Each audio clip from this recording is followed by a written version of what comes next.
বাড়িটা কমপ্লিট না করে দেশে চলে আসলাম রে। বাড়িটা সম্পূর্ণ কমপ্লিট করে তারপরে দেশে আসলে মনে হয় অনেক ভালো হইতো। আম্মা, আম্মা কই? আম্মা দেখো আমি বাড়িতে চলে আসছি। কই আম্মা, বাইরে বের হয়ে আসো। কিরে ভাই, তুই চলে আইসোস? আমি সেই সকাল থেকে তোর জন্য অপেক্ষা করতেছি। এতক্ষণে তোর আসার সময় হইলো? এত দেরি হইলো কেন তোর আসতে? আরে আর বলিস না, বাংলাদেশে ল্যান্ড করার পর ঢাকার জ্যামে পড়ছিলাম। আর ঢাকার জ্যাম সম্পর্কে তো তোরা জানিসই, এই কারণেই আসতে লেট হয়ে গেল। যাই হোক ভাই, এত কথা বাদ দাও। আমি আর দেরি সহ্য করতে পারতেছি না, তাড়াতাড়ি আমার আইফোন 16 প্রো ম্যাক্সটা দাও। আর তোর জ্বালাই বাসি না, দাঁড়া। এত তাড়াহুড়া করলে হয়? তুই আমার ছোট ভাই, তোর জন্য যদি আইফোন না নিয়ে আসি তাহলে কার জন্য নিয়ে আসবো? এই দেখ আইফোন 16 প্রো ম্যাক্স, এটা তোর জন্য। যাক ভাই, তুমি প্রমাণ দিয়ে দিলা তুমি আমার অরিজিনাল ভাই। আমি এখন বন্ধুদের সামনে দেখাই বেড়াইতে পারবো যে আমি আইফোন 16 প্রো ম্যাক্স চালাই, এটা আমার ভাই এনে দিছে। আরে হ্যাঁ ভাই, তোদের সুখের জন্যই তো আমি প্রবাসে কাজ করি। আচ্ছা আম্মা কই? আম্মারে তো দেখতেছি না। আমারে কতগুলা ডাক দিলাম, আম্মা আসে না কেন? আছে, আম্মা তো বাসায় আছে, মনে হয় রান্না করতেছে। তুমি আসছো এই জন্য ভালো কিছু রান্না করতেছে। কিরে বাড়ির ভিতরে তো কি নিয়ে কথা হচ্ছে? আরে বড় ভাই, তুমি কখন আসছো? আরে আমি তো মাত্রই আসলাম। ও, রফিকুলের জন্য আইফোন আনছো? আমার আইফোন কই? আরে ভাই তোর জন্য আনছি, দাঁড়া। তোরাও না যে কি করিস, একদম আইফোনের জন্য পাগল হয়ে গেছিস। এই দেখ তোর জন্য আইফোন 16 প্রো ম্যাক্স আনছি। ও ভাই, কত সুন্দর ফোন আনছো আমার জন্য।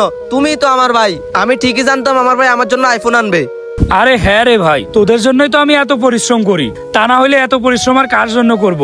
কিন্তু আম্মারে তো দেখতেছি না। আম্মা কই গেল রে? আম্মারে একটু ডাক দে তো। দাঁড়াও, আমি ডাক দিতেছি। আম্মা কই? তাড়াতাড়ি বাহিরে আসো, বড় ভাই আসছে। কিরে বাজান, তুই কখন আসলি আর কেমন আছিস? আম্মা এই তো কিছুক্ষণ আগে আসছি। তোমারে কতবার করে ডাক দিচ্ছি, তুমি বাইরে আসো না কেন? আরে আমি তো রান্নাঘরে একটু কাজ করছিলাম। তোর এখানে দাঁড়ায় থাকতে কষ্ট হচ্ছে না? দে ব্যাগটা আমার কাছে দে। তাড়াতাড়ি ঘরের ভিতরে আয়, তোর জন্য অনেক কিছু রান্না করেছি, সেইগুলো খাবি। আর একটা মিনিটও দাঁড়ায় থাকিস না, ঘরের ভিতরে আয় দ্রুত। আমি তোর জন্য ভাত আচ্ছা বাড়তেছি। ঠিক আছে আম্মা, আসতেছি। ভাই এখনই কি বাসায় ঢুকবা না পরে ঢুকবা? হ্যাঁ আম্মা তো ভাত খাইতে ডাকলো, এখনই তো ঢুকবো। আরে ভাই ভাত পরে খাইও, আগে চলো। ওই পাশে একটা নতুন শপিং মল হয়েছে, ওইখানে আমাদের দুই ভাইয়ের কিছু শপিং করা লাগবে। আমরা আগে শপিং করে আসি, চলো। আরে ভাই আমি যে এখন যাব, আমার তো ক্ষুধা লাগছে। আম্মা তো খাইতে ডাকলো, কিছু খাওয়া দাওয়া করি। খাওয়া দাওয়া করে তারপরে যাবো না শপিং করতে? আরে পরে এসে খাইয়ে না, সমস্যা নাই, চলো। আরে আমার তো ক্ষুধা লাগছে, বুঝিস না কেন? আম্মা ভাত খাইতে ডাকলো, আমি ভাত খেয়ে গেলে সমস্যা আছে? আমি তো তোদের জন্য শপিং করেই দিব। ও ভাই, তোমার ক্ষুধা লাগছে?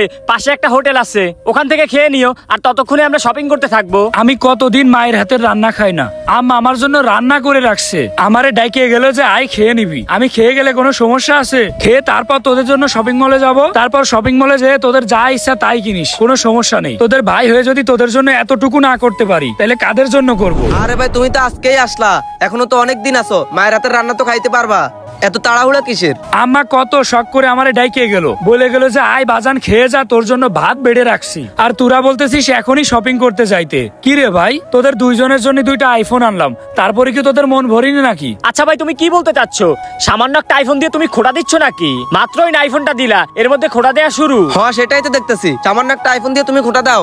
আর ভাই আমরা যে বলতেছি তোমার হোটেলে খাই নিতে, হোটেলে যদি খাও তুমি, তোমার কি কোনো সমস্যা হবে? আরে না, হোটেলে খাইলে তো কোনো সমস্যা হবে না। তাইলে আর কি, চলো আগে শপিং করতে হবে, তারপর খাওয়া দাওয়া। হ্যাঁ ভাই চলো চলো, এখনই শপিং করতে হবে।